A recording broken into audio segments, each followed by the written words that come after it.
the most brutal businessman in history. Cornelius' ancestors had originally come to America as servants, so Cornelius' rise from nothing to unimaginable wealth and power is truly fascinating.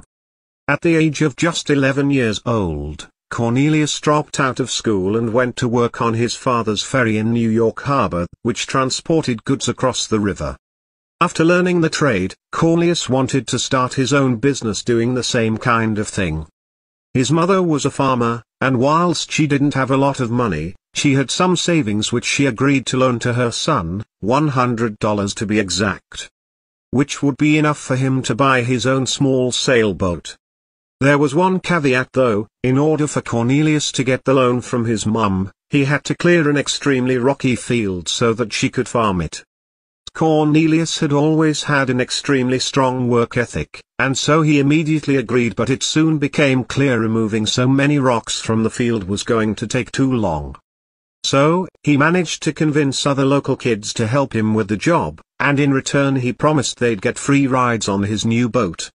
Together they cleared the field, so his mum gave him the $100 loan, and Cornelius bought his first boat at the age of just 16. Cornelius then began transporting both freight and passengers, between Staten Island and Manhattan. Of course, there was plenty of competition from other ship owners doing the same thing. But Vanderbilt's strategy was to undercut everyone else, and offer the cheapest fares on the market. He quickly gained a reputation for his reliable and affordable ferry services.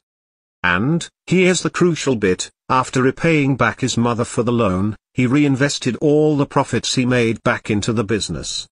This meant he soon was able to buy another ship. And then another ship. This is basically the capitalist blueprint for success. It's really not that different to how Jeff Bezos built Amazon. And because Cornelius worked so relentlessly hard, it wasn't long before he had a whole fleet of ships transporting both people and goods across a variety of different routes. When the American government gave him a lucrative contract to help transport soldiers on his ships. Somehow though, despite working such long hours, at the age of 19 Cornelius found time to marry his cousin, and later went on to have 13 children with her. By the late 1820s, Cornelius had identified how to step his business up to another level: steamboats. He knew the steamboat technology was much more efficient than the ships he'd been using, and so he began investing heavily into buying steamboats instead. And once again, he used the same tactics that he had with his sailboats. Initially undercutting every single competitor so that he had the cheaper prices, and thus stole all their customers. These ruthless tactics did indeed bankrupt several other business owners. But in many cases, Cornelius would simply buy their businesses at a reduced price, once the ship owners realized they couldn't compete with Cornelius' pricing.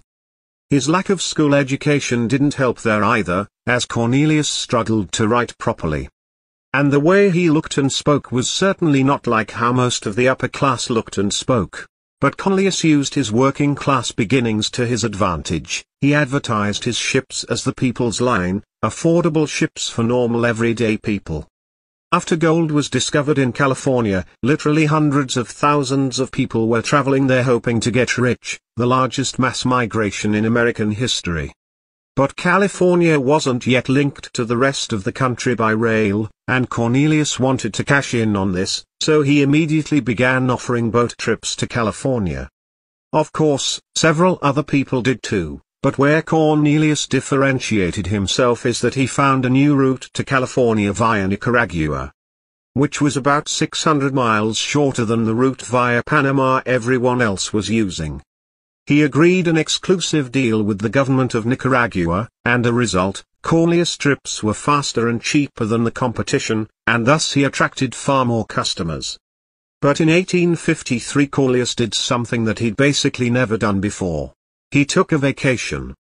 He was about to turn 60 years old and had been working pretty much non-stop ever since he was a kid.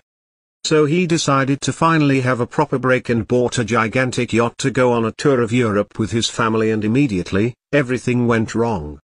He'd left management of his new transport business in Nicaragua to two men called Morgan and Garrison, who were partners in the business, but they ended up betraying him, and making a shady deal with the new president of Nicaragua, a man named William Walker who'd forcefully taken charge of the country.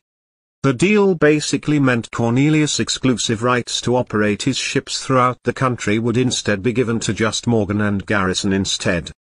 When Cornelius found out, he sent them one of the shortest and most ominous letters ever. "Gentlemen, you have undertaken to cheat me. I won't sue you for the law is too slow. I'll ruin you.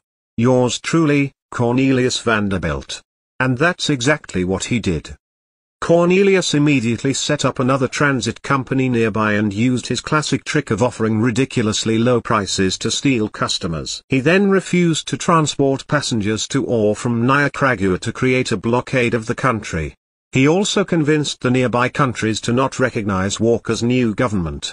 And eventually, he helped start a war to completely overthrow the new government in Nicaragua. Now, by this point Cornelius was nearly 60 years old. And when most people get to the age of 60 they're looking to retire, and wind down for a more relaxed life. But not Cornelius. He was about to monopolize an entirely different industry. He realized more and more shipments were happening not by boat, but by train, and so if he wanted to continue to dominate transportation, that's where he needed to focus.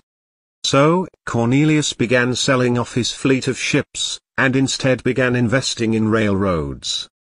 Now until Cornelius got involved in the railroad business, there were a huge amount of different railway services that were independently owned. But Cornelius started connecting railroads between different regions, and building an interconnected network.